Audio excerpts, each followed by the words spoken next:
O caso de hoje se passa no Rio de Janeiro, onde um motorista de ônibus se envolveu em uma história misteriosa. Um relato ufológico cheio de detalhes de situações que ainda hoje despertam curiosidade. E também uma história com alguns pontos bem diferentes com relação a casos que já contamos anteriormente aqui no canal. Desde já pedimos o seu like e mostre o canal para alguém que você acha que vai gostar do conteúdo que postamos por aqui. Se possível, nos siga também nas nossas redes sociais. Hoje vamos conhecer o relato de Antônio Larrubia, o caso Paciência.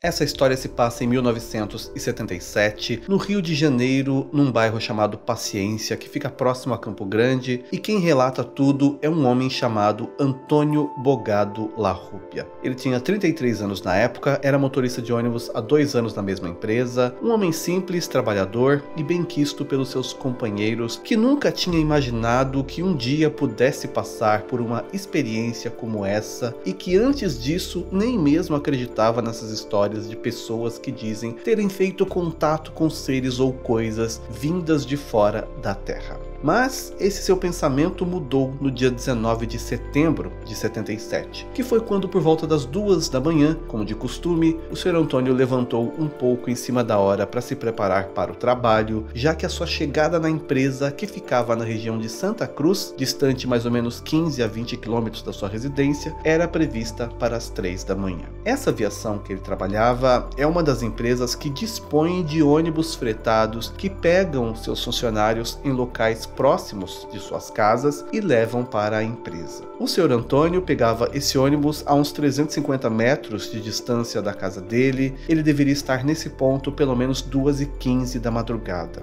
Esse ponto ficava numa praça. Ele então tomou seu café, se trocou e saiu de casa, era mais ou menos 2h10. Conforme ele se aproximava do local onde ele pegaria esse ônibus, ele notou que havia algo parado ali na região que ele achou de longe que já era o ônibus esperando a chegada dele. Mas ao se aproximar um pouco, ele notou que aquilo estava parado além do meio-fio e dentro do gramado de um pequeno campo de futebol que tinha por ali. E na distância que ele estava agora, aquilo era maior do que um ônibus. Tendo em vista o tamanho do campo, aquele objeto deveria ter entre 50 a 60 metros de diâmetro. No centro havia uma cúpula de aproximadamente 7 metros de altura, com o objeto tendo uma altura total de uns 10 metros. Na superfície tinha um aspecto metálico de tonalidade chumbo, sem brilho, não haviam janelas e nem portas. Como ainda estava escuro, a rua estava iluminada com os postes normais da iluminação pública e havia em meio a essa iluminação uma luz que passou a envolver o Sr. Antônio conforme ele se aproximava desse objeto. Depois de ficar olhando aquilo espantado por alguns minutos, ele notou que tudo ao seu redor estava banhado por uma iluminação azulada, até os postes de iluminação pública.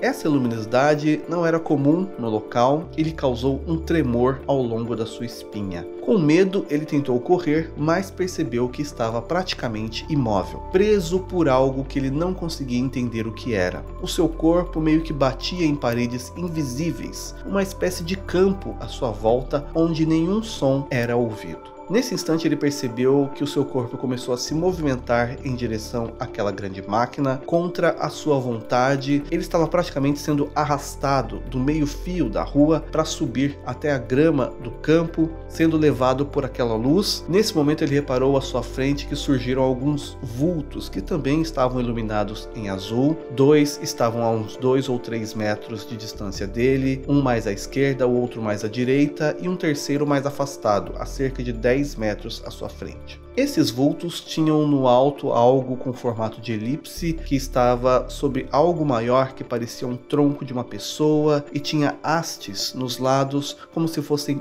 braços. Era algo que parecia de um formato humanoide. Esse tronco tinha uma altura de uns 50 a 60 centímetros e afinava-se na sua extremidade inferior. A parte que o Antônio achou que fosse uma cabeça daqueles vultos estava mais ou menos na altura dos ombros dele, mas apesar de parecerem figuras humanoides, não havia um par de pernas, mas sim um único pé, cilíndrico e de aspecto artificial. Ele tinha cerca de 50 centímetros de comprimento e 10 a 12 de diâmetro. Na sua extremidade inferior, esse pé alargava-se para uns 20 centímetros em forma de prato côncavo. Ou seja, não parecia algo vivo, apesar que logo o Sr. Antônio presenciou aquelas coisas se moverem rapidamente e com muita facilidade, mesmo sem nenhum tipo de roda ou qualquer meio que demonstrasse como essa movimentação funcionava. À primeira vista, quem olhasse aquilo diria que seriam robôs, máquinas com cabeça e braços articulados. Momentos depois, aquela criatura mais distante ficou à direita do Sr. Antônio, uma das que estava mais próximo passou para trás dele e esse tinha na ponta de um dos seus braços flexíveis algo parecido como uma seringa, como se ele segurasse uma seringa. O terceiro, que estava à esquerda do Sr. Antônio, fez um sinal como se indicasse que era para o Sr. Antônio caminhar em direção àquele grande objeto que estava na sua frente. Ao chegar até aproximadamente a 1 metro de distância daquele grande objeto, ele passou automaticamente para dentro dele, mas não sabe explicar como isso aconteceu. Ele não se lembra de terem ali escadas ou portas, ele simplesmente estava fora e de repente já estava dentro. Lá, ele viu um corredor de aproximadamente 2 metros de largura e que era recurvado para os lados, conforme ele conta. À sua esquerda estavam 2 daquelas criaturas que ele viu lá fora e à direita mais um, e as paredes do corredor estavam meio que transparentes, permitindo que ele enxergasse os postes de iluminação e a praça onde ele estava há poucos instantes atrás. Porém, para aumentar o seu espanto, ele estava vendo tudo de cima, se afastando, indicando claramente que aquela máquina era um meio de transporte que estava flutuando e rápido. O Sr. Antônio foi tomado por outra luz e quando ela se apagou, ele estava já em um outro local. Uma espécie de um salão maior, de uns 10 a 12 metros, com um teto plano, de onde vinha uma grande luminosidade. Em cada lado dele haviam grupos de seres iguais àqueles primeiros que ele tinha visto. Cada grupo com pelo menos 12, todos com os braços em movimentos articulados, mas com várias articulações, dando a impressão de que era um material extremamente maleável, cobertos com algo que parecia escamas bem finas de cor escura e fosca, com cerca de 100 a 120 centímetros de comprimento, com a extremidade a cerca de 1 palmo do chão. Isso quando elas ficavam para baixo. Elas estavam ligadas aos ombros, que tinham cerca de 55 a 65 centímetros de largura, e o que seria uma espécie de cabeça era sem boca, orelhas e nenhum cabelo, tinha mais ou menos 30 centímetros de diâmetro na parte mais larga. Elas ficavam ligadas àquele tronco sem nenhum tipo de pescoço. Ela era lisa e tinha a mesma tonalidade cinza do resto do corpo e tinha uma série de coisas que pareciam pequenos espelhos côncavos com aproximadamente 2 a 3 centímetros de largura cada um, com intervalos regulares em volta daquela cabeça. Pela frente dava para ver 5 ou 6 deles e esses pequenos espelhos, do centro irradiava-se uma luz branca e em volta uma luz azul. Essas luzes oscilavam simultaneamente na sua intensidade, aproximadamente de meio em meio segundo. E esses seres lá dentro, nas cabeças, tinham antenas de mais ou menos uns 20 centímetros que os primeiros não tinham. Durante todo esse período, o Antônio ainda estava com muito medo e tentava fugir, se afastar, se soltar, mas ainda se sentia preso por aquela espécie de campo de luz que o impedia.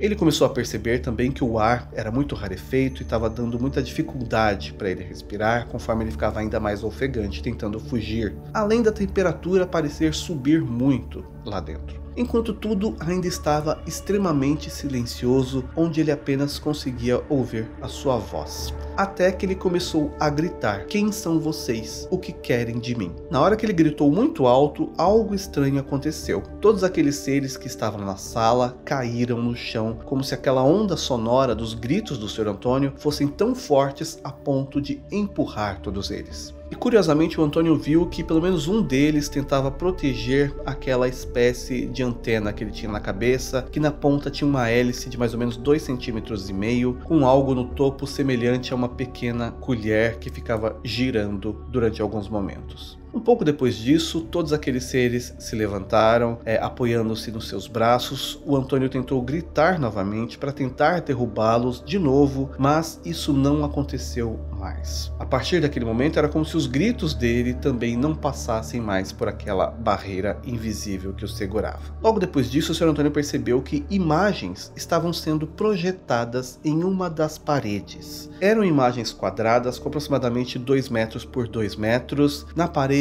oposta à posição do Sr. Antônio, acompanhadas por um movimento de luzes no teto que surgiam com grande intensidade, algumas vezes brancas, outras vezes azuis. O Antônio diz que elas surgiam no teto e depois simplesmente se desfaziam como se fossem uma névoa, baixando ao longo das paredes. Quando essas luzes sumiam, ele podia ver que as paredes e o teto eram de tonalidade de alumínio fosco, enquanto o chão parecia mais escuro, parecia uma cor meio chumbo. Essas projeções nas paredes pareciam vir de uma espécie de mesa que tinha diante dele, onde também haviam vários objetos parecidos com seringas, que também estavam presentes nas partes inferiores dos troncos de cada um daqueles seres. E cada criatura daquela, quando passava por essa mesa, deixava uma seringa. Essa mesa tinha aproximadamente 50 centímetros de comprimento, por 20 de largura e 5 de espessura. Havia ainda nela uma espécie de teclado, com teclas de aproximadamente 8 centímetros de largura. A mesa era apoiada em 2 pés fixos no chão, e em cada lado da mesa havia um par de hastes estendidas para cima de mais ou menos 20 centímetros de altura cada uma, e segundo ele, tudo possuía a cor de alumínio. Essas seringas que aquelas criaturas colocavam na mesa tinham uma espécie de bico na parte superior, 2 ganchos, cada criatura deixava uma seringa e apertava uma dessas teclas na mesa. Assim que a tecla era pressionada, imediatamente iniciava-se uma projeção na parede, e no total o Antônio viu pelo menos 14 projeções. Nas 3 primeiras, ele viu aquelas criaturas examinando seu corpo apenas com luzes, apesar de ele não se lembrar daquilo ter acontecido. Na 4ª projeção, ele viu uma carroça de 2 rodas puxadas por um cavalo, e na 5ª, um senhor parado que usava um chapéu de palha, estava descalço e trajava uma roupa remendada. O Antônio achou que talvez o homem fosse o carroceiro da imagem anterior. Na 6ª imagem, havia uma imagem um tanto quanto perturbadora. Um cachorro preto muito bravo tentava avançar em uma daquelas criaturas, mas ele era impedido também por algo invisível. O cachorro chegava a babar de tanta raiva e latindo, e momentos depois a criatura que estava na frente do cachorro começou a derreter até restar somente uma pequena massa cinzenta no chão. Nesse momento, uma criatura ao lado do Sr. Antônio apontou uma luz azul no cachorro que estava projetado na parede, e o cachorro também derreteu. Na 7ª imagem, o Antônio enxergou ele mesmo, vestido, ele estava curvado para frente e fazia uma cara de dor enquanto saía fumaça das suas costas. Na 8ª, ele se viu com a roupa toda vomitada e parecia estar sofrendo uma diarreia que ele não conseguia conter. Na 9ª imagem, ele estava vestido e de pé. Ao seu lado direito, à altura do peito, flutuava uma esfera alaranjada e de tamanho próximo a mais ou menos uma bola de futebol. Na 10ª imagem, havia uma bola parecida, porém azulada, e uma criatura ao seu lado estava com aqueles espelhos da cabeça faiscando e oscilando. Na 11ª imagem, ele viu o interior de um hangar ou um galpão gigante, onde haviam 3 filas de discos voadores, iguais àquele onde ele estava. A fila da esquerda tinha alguns que só estavam praticamente a carcaça, a armação, e nas 2 filas da direita, aparelhos quase terminados, aparentemente faltando algumas peças. E em meio a isso haviam inúmeras criaturas, todas iguais àquelas que estavam com ele. Eram tantas que ele não conseguia contar. A 12ª imagem mostrava um trem de alumínio, mas que não tinha nenhuma janela. No início da 13ª projeção, uma força invisível obrigou o Antônio a levantar o seu braço direito, que ficou dormente. Essa força fez com que ele ficasse com o dedo indicador estendido para frente, enquanto uma das criaturas apontou uma seringa para o Sr. Antônio. Essa seringa era de material azulado e translúcido, com um líquido vermelho dentro. Em seguida, aquela criatura apontou essa seringa para a parede, onde pintou rapidamente um círculo vermelho com um diâmetro de mais ou menos 25 centímetros. Depois ele desenhou uma linha reta, oblíqua, de cima para baixo, da esquerda para a direita. Na parte de cima, essa linha ultrapassava a circunferência em aproximadamente 4 centímetros.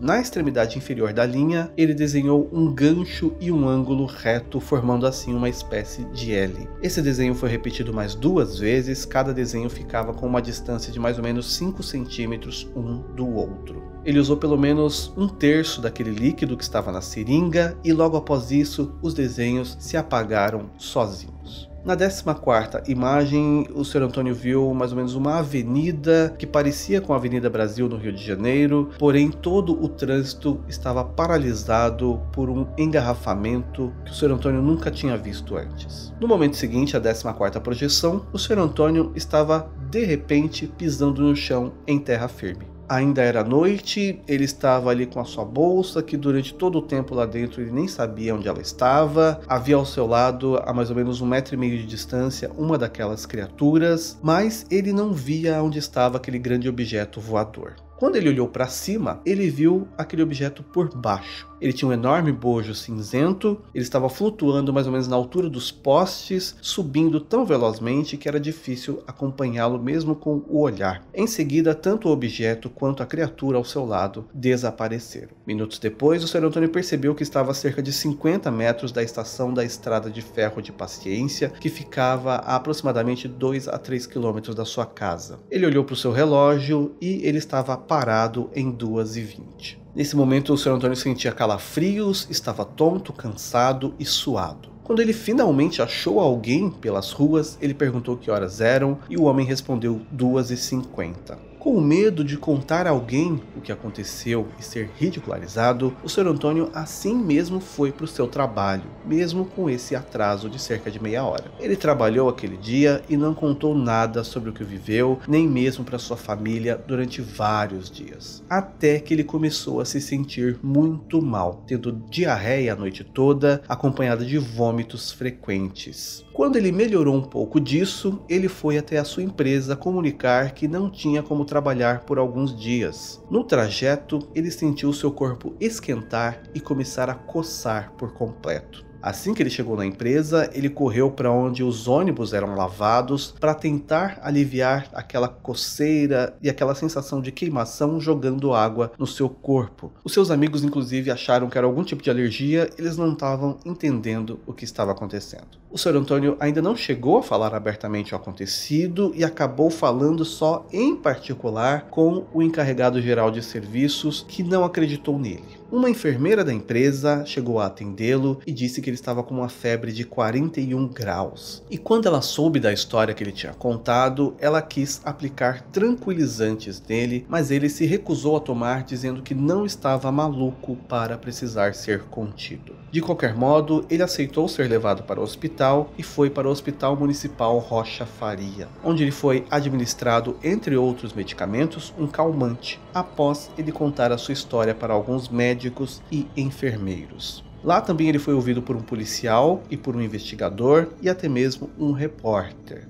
Esse repórter já tinha descoberto a história pelo boca a boca da população e chegou no local para colher uma entrevista e todo o relato que virou a principal notícia sobre essa história na época.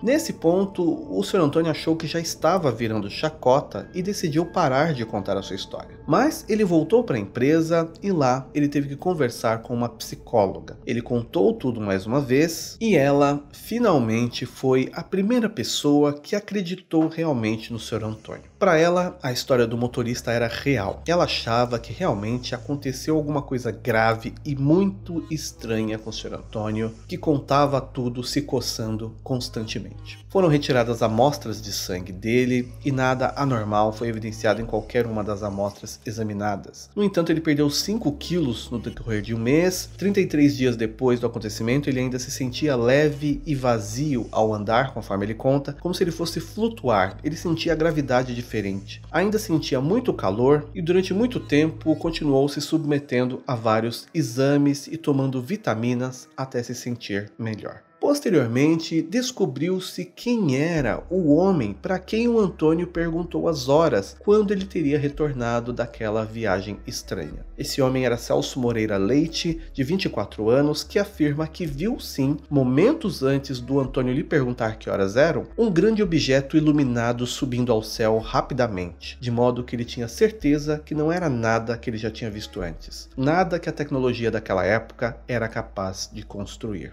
Mesmo com esse Celso confirmando essa parte da história, o Sr. Antônio alega que só contou para alguém tudo o que ele sofreu quando ele passou a ter aqueles efeitos físicos. Caso contrário, ele preferia que ninguém ficasse sabendo o que ele viveu, por ele mesmo achar que tudo foi tão incomum que seria difícil de alguém acreditar no que ele contaria. Comenta aqui embaixo se você conhecia essa história, o que você acha desse relato, pode sugerir também casos ufológicos para contarmos aqui no canal. Obrigado por assistir até aqui, por enquanto é só e até mais.